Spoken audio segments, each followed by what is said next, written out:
गाई के गोबर महादेव अंगना लिपाई, गजमती आहे महादेव चौका पुराई।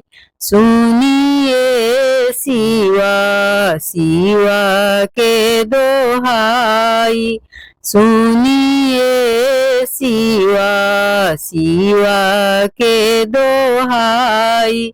ताही चौका बैठिले महादेव, गैनिया लसाई बहिया लफाई। गौरा देई दिहली जगाई, सुनिए शिवा शिवा के दोहाई, सुनिए शिवा शिवा के दोहाई।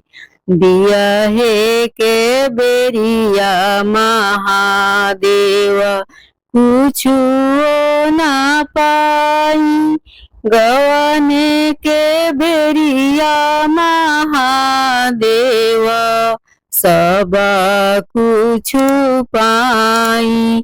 सुनिए शिवा शिवा के दोहाई, सुनिए शिवा शिवा के दोहाई। के दिहे हाथी से घोड़ा, के धेनु गाय, के दिहे आपन दियावा अंगूरी धराई।